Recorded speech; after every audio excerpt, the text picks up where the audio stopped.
Agora na Rádio Pense Bem, Boletim Supremo Concílio 2022, ao vivo, direto de Cuiabá, com Ricardo Mota. Olá, pessoal, boa tarde, bom dia, né? Nós estamos aqui em Cuiabá, nesse boletim ao vivo da reunião do Supremo Concílio da Igreja Presbiteriana do Brasil. 12h30, horário de Brasília, e aqui em Cuiabá, 11h30. Portanto, bom dia e boa tarde. Você que acompanha esse boletim informativo, que é uma veiculação da Rádio Pense Bem, da Sexta TV, também o Presbitério de Campinas, algumas pessoas veiculando agora esse boletim informativo ao vivo, direto aqui do Estúdio 1, aqui na Igreja Presbiteriana de Cuiabá. No programa de hoje, ou nesse boletim informativo, nós conversaremos com o reverendo Wilson Emerick, um irmão querido, e que traz ao Supremo Concílio uma reflexão importante para nós, um documento importante. Nós vamos ouvir dele de primeira mão aqui, vamos conversar sobre esse assunto, diaconato feminino, um assunto muito empolgante, que há muito tempo se discute, se fala, mas que ainda não se tem uma posição com respeito ao favorecimento dessa tese, desse levantamento que o reverendo Wilson Emerick faz e outras pessoas também fazem. Bom, mas daqui a pouquinho eu chamo o reverendo Wilson Emerick para que falemos sobre esse assunto, falemos sobre a questão bíblica dessa situação, histórica, ele que tem um viés na área educacional muito forte, e nós vamos falar também um pouquinho sobre o trabalho que o reverendo Wilson Emerick tem feito nos últimos anos, né? Filho do reverendo Wilson de Souza Lopes, né? Uma saudade tremenda daquele homem de Deus, e ele carinhosamente chamado também de Juninho. Mas vamos fazer aqui já a nossa apresentação, comigo aqui nesse boletim ao vivo, o reverendo Gilberto Barbosa. E aí, Gilberto, tudo bem? Boa tarde, reverendo Ricardo, a todos os irmãos aqui que nos acompanham aqui pela Rádio e TV Pense Bem. Prazer estar aqui mais uma vez com vocês aí, partilhando desse momento aí da reunião do Supremo Concílio. Legal. O pastor Natson não poderá estar conosco, está lá no estande do Seminário Presbiteriano Brasil Central, mas nós teremos a participação também da repórter móvel, né? Que é a nossa querida Ema. Será que a Ema está conosco aí, Arthur, ou ainda não? Alô, Ema, tá ligada? Pelo jeito, não. A Ema, mas nós vamos chamá-la, ela vai entrar com informativos também lá do plenário, e nós vamos poder dar entrada aqui também à fala, importante participação da Ema, que traz para nós sempre informações do que tem acontecido no plenário, qual documento está sendo discutido, essas coisas, e nós vamos informar vocês todos que estão nos acompanhando aqui. Bom, vamos apresentar então aqui o reverendo Wilson. Deixa eu posicionar melhor a câmera aqui. E aí, tudo bem, pastor? Chega para cá para a gente ficar bonito. Isso! Aí, ó. Tá legal aí? Sob a coordenação do nosso querido Arthur Mendes. Muito bom. Nosso produtor, dinossauro da comunicação, o Arthur Mendes. Muito bom. Reverendo Wilson, vamos falar um pouquinho sobre você, primeiramente. Pastor presbiteriano, desde quando você estudou? Foi no seminário de Campinas, não? Bom, primeiro, um prazer estar com vocês. Mais do que um prazer, é uma honra, é um privilégio participar desse programa que nos leva a pensar bem sobre alguns assuntos, dentre eles o tema instigante deste encontro, não é? Eu sou pastor do presbitério de Campinas, em São Paulo, há 30 anos. Olha. Pastorei a Igreja Presbiteriana Central de Campinas por 2 vezes e como colaborador por um bom período também, alguns irmãos e colegas amigos que ainda estão por lá. Também fui pastor da Igreja Central de Ribeirão Preto e da Igreja Presbiteriana de Manhuaçu, no leste de Minas, onde eu fui, inclusive, ordenado, e iniciei meu ministério lá na região do Caparaó, nas 2 igrejas de Alto Caparaó. Depois de 20 anos no ministério, eu fui convocado, de alguma forma, para assumir a direção de uma autarquia da nossa igreja, que é o Instituto Presbiteriano Gamo, em Lavras. Estive lá por 8 anos. E, nessa época, migrei um pouco para a área educacional. Exerci a gestão de médias e grandes escolas em São Paulo, capital, em Curitiba, no Paraná, em Pouso Alegre, em Minas Gerais. Também atuei com consultorias nesse período e continuei vinculado sempre ao presbitério de Campinas, que ainda é o meu presbitério. Legal. Quando você estava pastoreando a igreja lá de Campinas, nós nos lembramos aqui, você me convidou para ser um preletor do seu acampamento em 99? Foi? Não. 2009 ou 2010. 2009. Nessa época eu estava como colaborador lá, nós tivemos um acampamento, o reverendo Ricardo participou conosco, com uma experiência rica também. Depois eu trouxe para São Paulo, você veio de carona para cá. Foi verdade. Para cá, não, lá para São Paulo. Para São Paulo. E foi, acho que assim, das últimas vezes que a gente se encontrou, né? Então não é só o Arthur, que é um dino. Muito bem. Pastor, mas quando se fala o seu nome, Wilson Emerick, as pessoas logo perguntam, será que ele é filho do reverendo Wilson de Souza e tal? Fala um pouquinho dessa herança aí. O meu saudoso e querido pai, né, que deixou uma folha de serviços preciosas à igreja, e chegou a exercer a presidência do Supremo Conselho. Foi também secretário executivo. Aliás, ele deixou o ministério e a atividade dele como secretário executivo da Igreja Na época que ele era pastor em Ribeirão Preto, né? Ele esteve pastor em Ribeirão Preto muitos anos também, fez uma grande obra lá, né? E não só por ser um colega, mas é o meu saudoso e querido pai, uma pessoa de referência na minha vida e de muitas outras pessoas. Com certeza. Você sabe que eu lembro do seu pai, porque à época ele se estabeleceu plantar igrejas em Ribeirão Preto. E ele montou um sistema de plantação de igreja que na época já era assim bem avançado já na época dele, porque muitas igrejas presbiterianas foram plantadas na gestão do seu pai em Ribeirão Preto, né? A igreja assumiu um ministério diferente na cidade, que era o Ministério de Plantação de Igrejas anualmente. Então foram 10 a 12 igrejas no curto espaço de tempo. Eu não sei nem se usava essa expressão plantação de igreja. Era o projeto de expansão da igreja. Né? A igreja assumiu essa missão na cidade e também em toda a região de Ribeirão Preto, uma grande metrópole, onde havia muitos desafios. Né? Foi um ministério profícuo que deixou saudade e deixou igrejas que estão hoje em pleno funcionamento na cidade de Ribeirão Preto. Legal. E, reverendo Wilson, é uma alegria. Obrigado por estar aqui. Esse canal de comunicação da Sexta Igreja Presbiteriana de Uberlândia, que tem aí a produção do Arthur Mendes, a ajuda do Gilberto Barbosa, mas que o link foi distribuído aí, o Ministério, o seu presbitério lá, veiculando, e tantas outras pessoas nos acompanhando aqui nessa transmissão. O pastor Gilberto, a saudação aí para o reverendo Wilson Emerick. É um prazer estar convivendo aqui agora nesse momento, porque eu estive com o Juninho há muitos anos atrás, falávamos isso nos bastidores, sem querer entregar a idade de ninguém. Na época, eu tinha 13 anos, mas ele já era o pastor, então eu estou querendo dizer que eu sou mais calouro aqui, sou mais jovem, mas é uma honra conhecê-lo aqui, ainda que pela telinha, viu, reverendo Wilson Emerick. Prazer, e também louvo a Deus pela vida do seu pai, pelo legado. E tem uma pregação, dentre tantas que ele pregou por aí, mas que marcou meu coração, porque eu estava entrando no seminário em 1994, quando na abertura do culto do Supremo Concílio do Mackenzie, o seu pai foi o pregador. E ele pregou em Ezequiel, capítulo 37, o Vale de Ossos Secos. Aquela mensagem foi impactante. E olha, no momento que a igreja estava vivendo ali, foi impactante. Eu nunca esqueci, estava com aquele coração pegando fogo, entrando no seminário. Então, é um prazer estar aqui, meu irmão. Que Deus te abençoe muito e sua família. Muito bom, e boa lembrança. Eu também tive a oportunidade de ouvir esse sermão. Uma bênção. Legal, muito bom.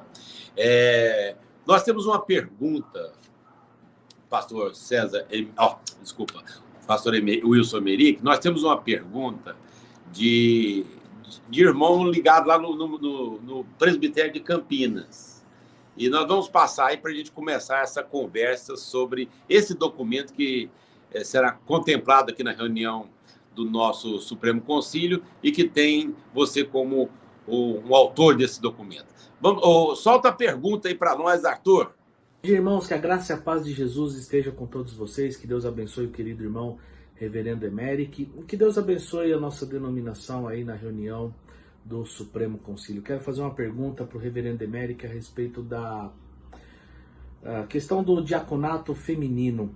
Em Romanos 16, Paulo menciona 10 mulheres que foram muito importantes no seu ministério. Febe, Priscila e Júnias são os nomes mais discutidos nesta carta, neste último capítulo de Romano. E Febe é mencionada como diaconisa, onde algumas traduções usam o termo de serva, mas no grego nós olhamos a palavra diáconos, que essa palavra pode significar tanto a condição de serva como de diácono, no caso de ofício. Portanto, significa que Febe tinha um ministério específico. É lógico que há controvérsia sobre o ofício diaconal de Febe, mas talvez seja o texto aí que mais evidencie a mulher no trabalho diaconal de forma bíblica. Eu queria perguntar para o irmão, como você compreende o trabalho da mulher e a importância dela na Bíblia, principalmente quando nós olhamos à luz de Romanos 16, onde Paulo fala de 10 mulheres que foram extremamente importantes ao seu ministério. Isso também significa que elas são importantes para a vida da igreja. Deus abençoe. E aí, pastor? Daniel, obrigado pela sua pergunta. Ela nos insere realmente nesse tema tão palpitante. E eu preciso, antes de ir diretamente à sua pergunta, fazer algumas considerações iniciais que fundamentam muito a defesa dessa tese. Sei que o diaconato feminino é uma questão bastante complexa e delicada no ambiente da nossa igreja, mas que precisa ser também tratada. E eu queria partir aí da pergunta levantada pelo Daniel para lembrar a todos nós o seguinte: Jesus Cristo é o centro da nossa fé, é o centro da história, é a personagem mais importante de toda a história da humanidade ao longo dos seus séculos e milênios. E eu digo isso, ainda que pareça uma coisa óbvia, mas para lembrar que Jesus Cristo, nosso Senhor, se encarnou como um projeto de redenção da humanidade, né? Deus se fez carne e veio habitar entre nós. Esta é a notícia mais alvissareira de todos os tempos. E Jesus veio buscar e salvar o perdido, sabemos disso. Né? Mas Jesus enfrentou hostilidade de toda sorte. Ele se identificou com pessoas, às vezes simples, com homens, com mulheres. E eu digo isso porque todo o Antigo Testamento aponta para Cristo. E todo o Novo Testamento aborda a obra maravilhosa da redenção e da pessoa de Jesus Cristo, nosso Senhor. Quando a gente coloca isso aí, temos que partir que Jesus abriu um novo capítulo na história da humanidade. Na expressão lá do apóstolo Paulo, se alguém está em Cristo é nova criatura, as coisas velhas já passaram, eis que tudo, quero enfatizar o tudo se fez novo. Então, Jesus, de alguma forma, rompeu algumas barreiras e algumas tradições do seu tempo. Então, vou usar aqui, de forma ilustrativa, o encontro transformador de Jesus com a mulher samaritana.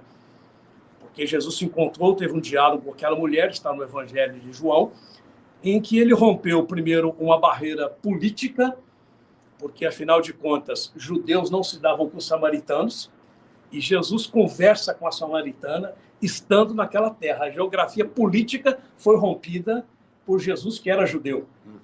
Jesus rompe uma barreira que eu chamaria assim, uma barreira social, porque não era comum um mestre dar atenção a uma mulher. Mas Jesus se detém com mulheres, como teve várias seguidoras que atuaram no seu ministério. E Jesus rompe também até uma barreira ética, porque ele conversa com a mulher que teve 5 maridos. E ele diz para ela: você teve 5 maridos e o que você tem agora não é o seu marido. Talvez se eu tivesse lá e dizer o seguinte: opa, então você não pode por causa disso, daquilo, etc. Mas Jesus disse assim: vá e evangelize a sua cidade. E a mulher foi, pregou e evangelizou toda uma cidade, cumprindo uma ordem de Jesus. Por que isso acontece? Jesus aborda a coisa nessa natureza.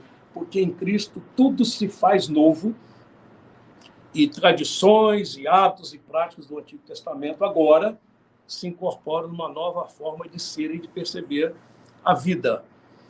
Quando nós falamos de igreja no Novo Testamento, a nossa eclesiologia neotestamentária, e aí eu gosto muito, né, para pessoas também, como o Daniel, que é estudioso de teologia, né, o Gerhard Kittel, que é talvez o maior exegeta de Novo Testamento que nós temos, pelo menos no século passado, né? Ele tem um livro sobre a eclesiologia do Novo Testamento e ele aborda essa questão. No Novo Testamento, nós não temos uma igreja. No Novo Testamento, nós temos igrejas com características várias. E aí vem aqui, introduzindo um pouquinho a resposta, nós não temos dúvidas na leitura que fazemos de que na igreja de Cencreia, por exemplo, havia uma diaconisa. Essa é uma expressão muito forte. Mas você percebe, quando Paulo escreve a Timóteo, que talvez em Éfeso haviam bispos, porque quando ele fala quem aspira ao episcopado, o bispo deve ser assim, assim. Nós, presbiterianos ou reformados, entendemos que bispo ali diz respeito ao presbítero. Mas há suspeitas de que igreja, como a igreja de Éfeso, tinha bispos, né?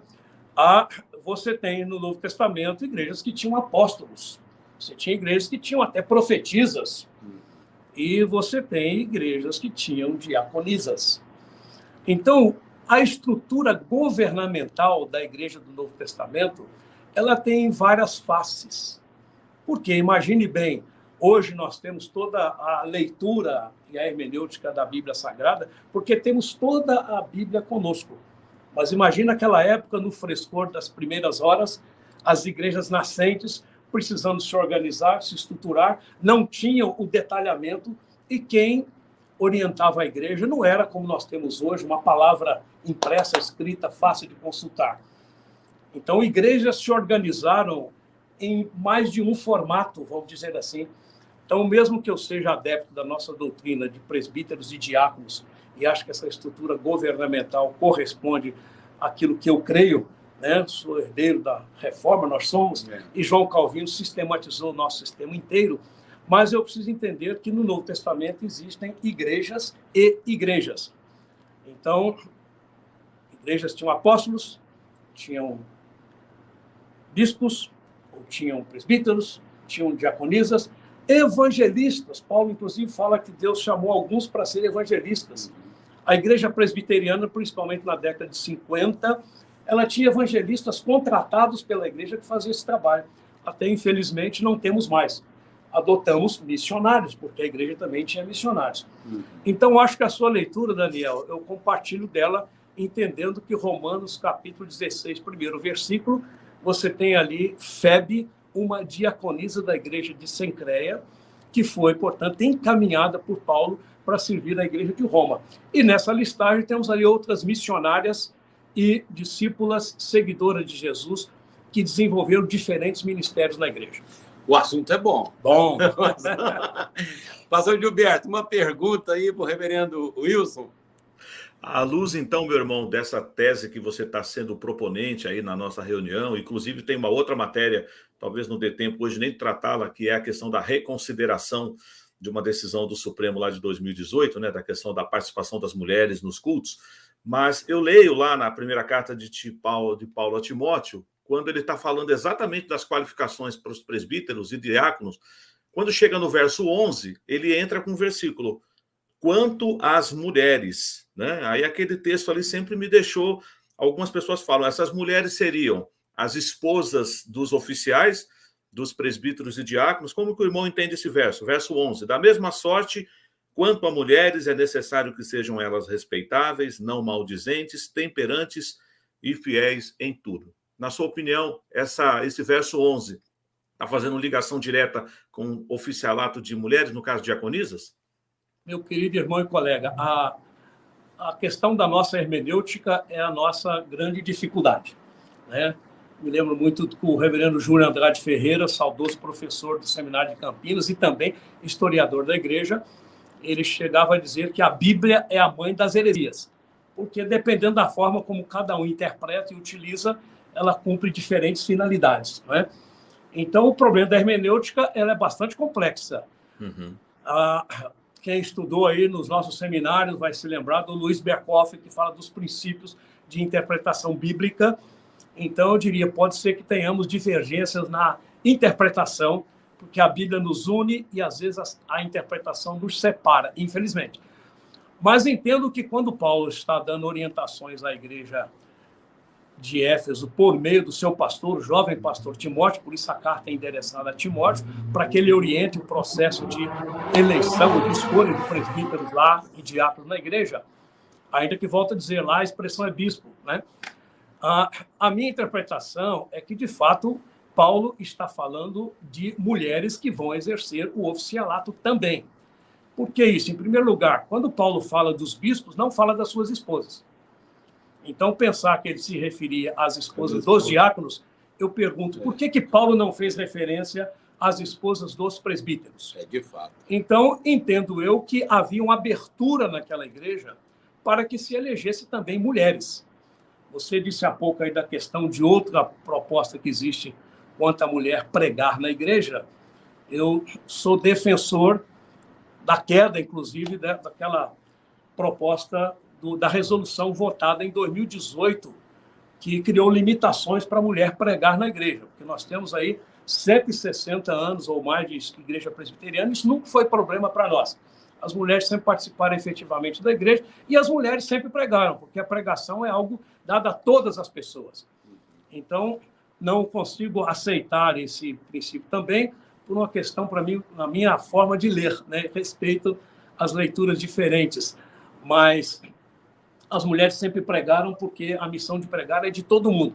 E quando você transforma o templo, sobretudo o púlpito, como se fosse um altar, que é um conceito católico romano que os reformadores combateram tanto, eu acho que nós temos um sério problema. O púlpito não é mais sagrado do que o átrio, ou não existe essa distinção. Lembra que no momento da morte de Cristo, o véu do santuário se rasgou de alto a baixo, não há mais lugar santo, santo dos santos, nem átrio, porque Jesus instaurou um novo momento na história do mundo, e ele disse que o templo não era nem de Jerusalém, nem de Gerezim, onde adoravam judeus e samaritanos.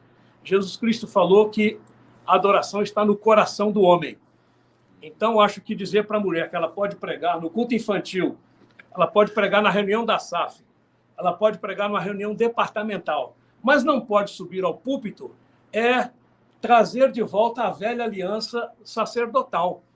E os reformadores foram muito enfáticos disso, ao dizer que o sacerdócio universal dos crentes permite que cada um siga direto diante de Deus.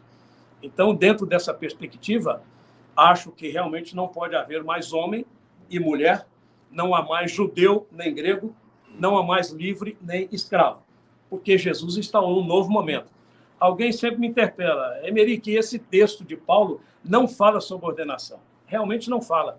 Esse texto fala do que é a grandiosidade do reino que Jesus veio trazer, onde não há mais essa distinção entre pessoas, porque de todos agora são um. Então, quando alguém vai usar textos específicos para combater a ordenação ou a eleição de diaconisas, eu sempre fico pensando, bom, se você pode não ter uma ordenação específica, você também não tem nenhuma proibição nesse aspecto dentro do Novo Testamento. E quando eu adoto a leitura, que é preocupante, vamos chamar assim, uma leitura literalista da Bíblia, nós temos um monte de problema. Por exemplo, se eu quiser expandir o debate, vou dizer de onde que nós temos concílio, sínodo, ou Supremo Concílio, ou escola dominical, departamento interno, conjunto coral, grupos de louvor, ministério de casais. Isso está na Bíblia? Os fundamentos estão sim na Bíblia e nós nos fundamentamos sempre na palavra de Deus. Mas quando eu uso esse texto com essa leitura, é como... eu lembro que eu estava muito bem, achando que eu estava enxergando tudo, viu? Aí a minha oftalmóloga falou, vamos fazer um teste.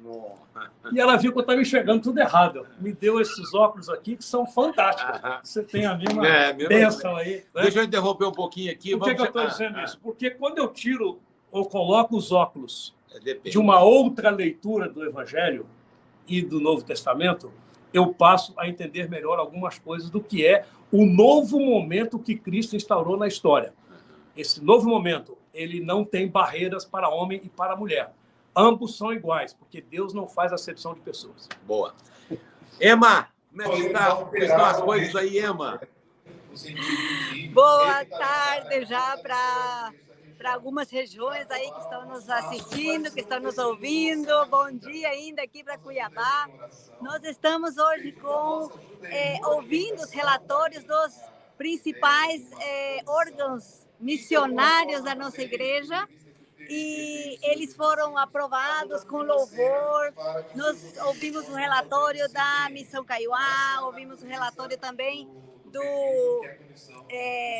do PMC, da Junta de Missões Nacionais, da APMT, da APECOM, trabalho excelente dos irmãos, e aqui o plenário fazendo algumas observações, mas teve muitos oradores que se apresentaram para agradecer a Deus pelo trabalho que esses irmãos valorosos têm desenvolvido em cada órgão missionário.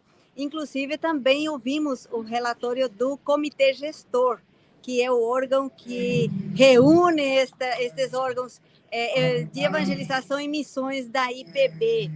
E o plenário aqui continua com muitos assuntos, com muita participação dos deputados, e estamos aqui acompanhando de pertinho tudo que está acontecendo.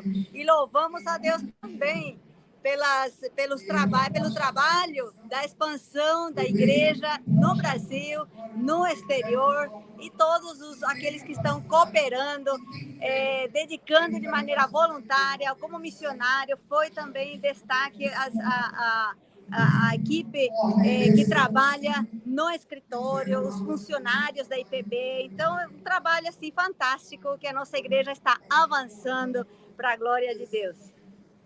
Joia. Obrigado, Ema. Obrigado pela participação.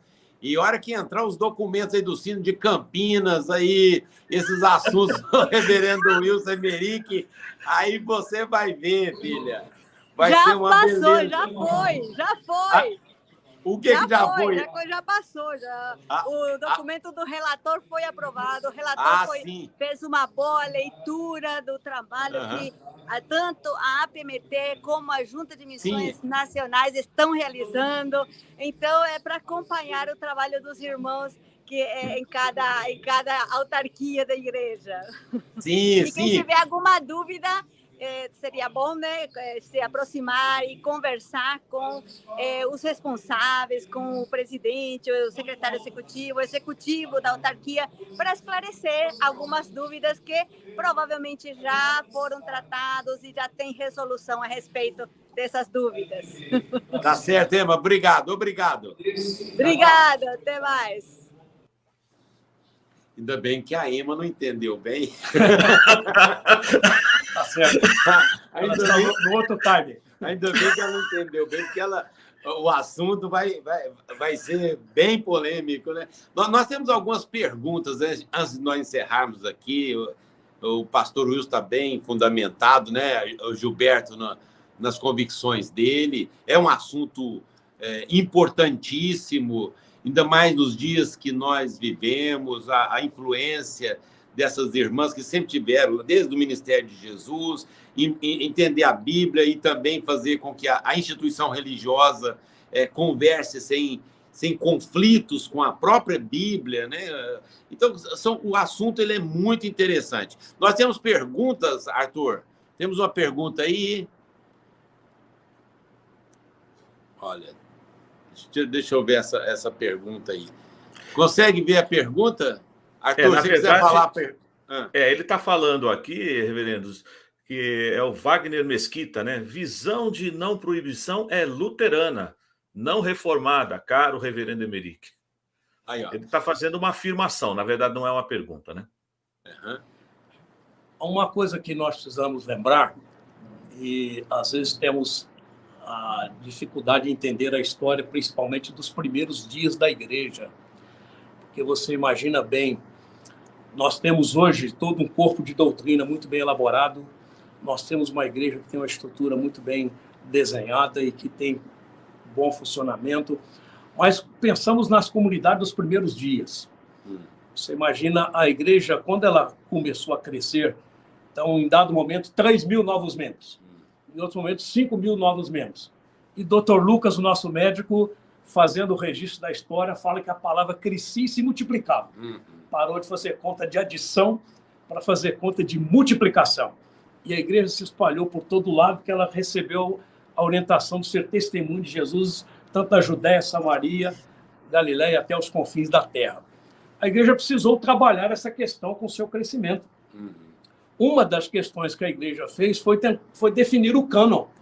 O cânone da Escritura, você sabe que nós temos aí uns 4 séculos de discussão em cima da questão do cânone que nós temos hoje.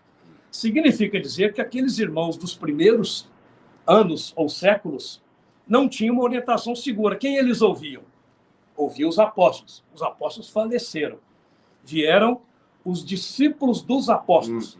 Então, quando nós entramos no período da patrística, do chamado período dos pais da igreja, você começa a ter sés apostólicas instaladas em alguns lugares, de grandes igrejas que começam a exercer uma liderança sobre igrejas menores. A igreja precisou se estruturar. Ela teve que definir o cânone e ela teve que se estruturar.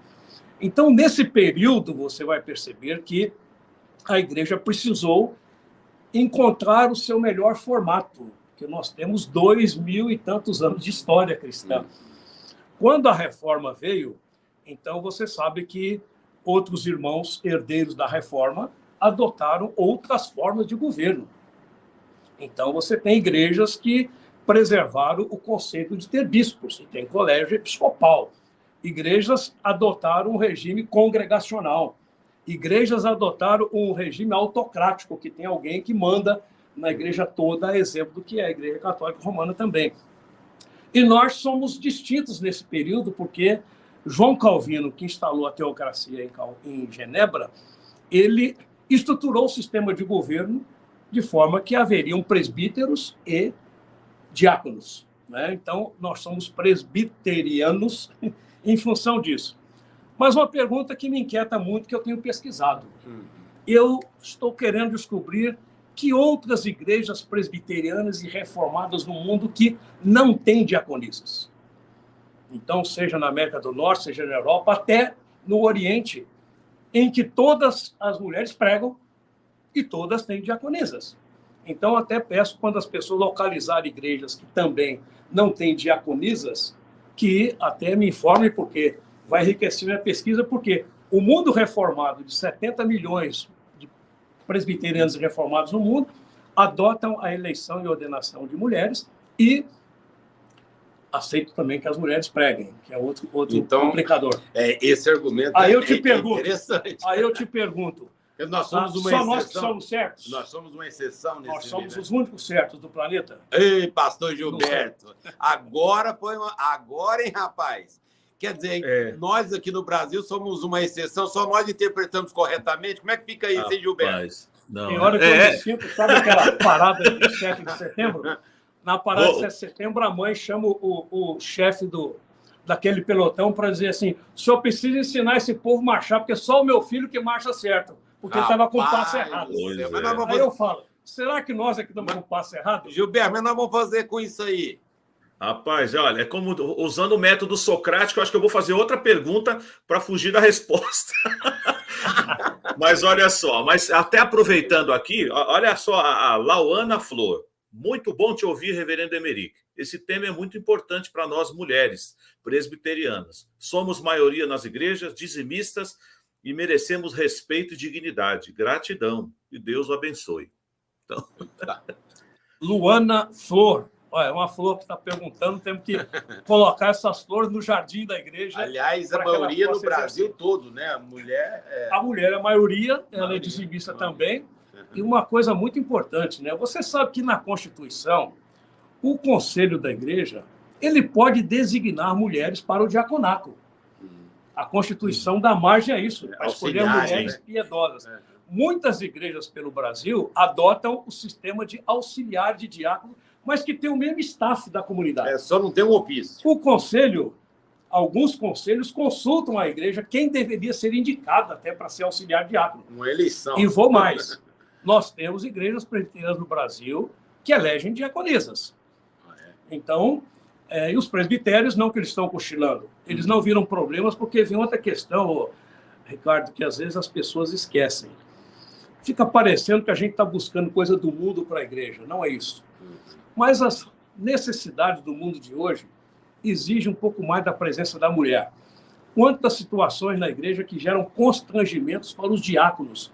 E o que eles fazem? Eles recorrem às mulheres para ajudá-los. Uma irmã outro dia me disse isso. Eu me sinto triste porque Deus me chamou para ser diaconisa. Eu sou vocacionada para o diaconato. Olha, então, o que eu faço? Eu me ofereço para ajudar a junta diaconal. Quem prepara a ceia, embeleza essa mesa do Senhor aqui, todo mundo que sou eu. Quase em toda a igreja é assim. Meu toque, e eu falei com ela, não é privilégio seu. Porque os homens, às vezes, não têm a mesma sensibilidade e essa habilidade também de fazer um trabalho bonito. E aí vem mulheres que estão sofrendo nos hospitais, que estão nos asilos, em que um diácono chega lá e não sabe nem como é que entra.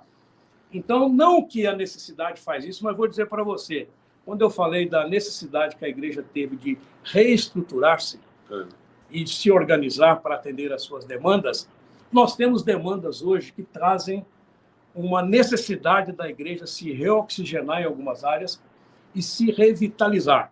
É isso que a gente está defendendo.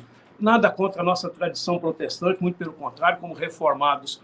Acho que nós temos o melhor sistema de todas as igrejas, mas eu acho que as irmãs que são consagradas, dedicadas, como tão bem colocou aí a Luana, ou Lauana, eu acho que elas merecem a oportunidade de continuar. Vem até um conceito que eu vou deixar aqui, talvez, como uma das últimas coisas para a gente pensar. O reverendo Gilberto falou da questão da hermenêutica, lá do texto de primeira carta de Paulo a Timóteo. Eu vou trazer uma lá do Gênesis. Quando Deus criou o homem, muitos interpretam, e Deus criou uma auxiliadora. Essa tradução, ela tem necessidade de ser revista. Deus criou uma companheira.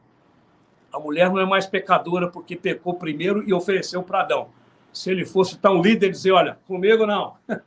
Mas ele acabou cedendo. Deus criou a mulher como companheira do homem e essa é a visão do casamento melhor que a gente pode ter hoje. Homens e mulheres juntos para o agradecimento do reino de Deus. E lembrando, Jesus instaurou um novo momento na história da humanidade a partir do projeto da redenção. Então, as coisas que foram, passaram. Nós vivemos um novo tempo de uma nova dimensão de vida, que é o que Jesus veio trazer. Eu vim para trazer vida em abundância. Legal, legal. O papo é bom e nós continuaremos aqui um tempão falando sobre isso. E nós louvamos a Deus porque o concílio vai conversar sobre isso. Nós cremos na direção de Deus, do Espírito Santo de Deus, na lucidez dos seus representantes aqui, os chamados deputados, que é o nome que se dá àqueles que são eleitos pelos seus concílios para estarem aqui. E este é um assunto e muitos outros assuntos serão tratados aqui e vocês poderão acompanhar no nosso boletim ao vivo aqui pela Rádio Pense Bem, também Sexta TV e pelos demais links nós estamos distribuindo aí sobre a nossa reunião aqui. Pastor, muito obrigado pela sua participação. É bom, obrigado. Bom demais. É bom demais conversar com quem domina o assunto, porque flui bem. Muito obrigado. Você é uma bênção e nós sabemos que você, ainda que tenha uma posição atualmente nesse aspecto contrário até aqui, mas sempre respeitador, um irmão que tem servido a instituição de forma brilhante na área, tanto na igreja local como na área de educação, sua capacidade. Então, é uma bênção. Nós queremos contribuir para a igreja e esse o seu desejo, certamente, com todo o sínodo de Campinas, que envia esses documentos para serem debatidos aqui. Muito obrigado. Ricardo, eu me lembro que em 1995, eu era o presidente do presbitério de Campinas e essa proposta veio. vem embasada com pessoas como o Dr. Valdir Carvalho Luz, nosso grande professor de exegese. Meu professor. Lá do nosso seminário de Campinas, reverendo Júlio Andrade Ferreira, reverendo Américo Justiniano Ribeiro. Rapaz. Todos eles foram redatores daquela proposta que em 96 não foi aprovada. Pois é. Nós estamos resgatando aquele documento porque entendemos que o momento deve trazer a todos nós essa reflexão. E nós os não nomes estamos... que postulavam esse rapaz. Então, você vê, reverendo, para não falar aqui da nossa região, livrinho que está perdido por aí afora, vocês encontram. Reverendo Jesse Martins, lá do nosso seminário do Norte, tem um livrinho chamado Por que não Diaconisas? Já faleceu, mas deixou esse legado que muitos esquecem. Nós não queremos polemizar, não queremos trazer problemas, nós queremos trazer uma contribuição e um momento para a igreja refletir em mais uma possibilidade para enriquecer o ministério da igreja, valorizando mulheres consagradas, dedicadas, dizimistas e que também têm a sua participação na vida da igreja. Queremos ver as mulheres mais integradas do que elas já são. Alguém fala, se eleger diaconisa, aí os diáconos não vão ter oportunidade. O conselho vai dizer o seguinte, que haja equilíbrio na escolha, para que você tenha um número igual, para que os homens também sejam esse argumento seria muito fraco. Nós vamos ficando por aqui. Mas obrigado a vocês da oportunidade, muito prazer estar com vocês. Muito bom revê-lo depois de alguns anos, muito bom, muito obrigado. Obrigado, Arthur Mendes, na sua direção, Emma, pastor Gilberto, e aqui conosco na assistência também o Ezequiel Diniz. Tchau, tchau, fica com Deus, até amanhã, 12h30, horário de Brasília. Forte abraço. Abraço a todos. Você ouviu na Pense Bem, Boletim Supremo Concílio 2022. Ao vivo, direto de Cuiabá, com Ricardo Mota.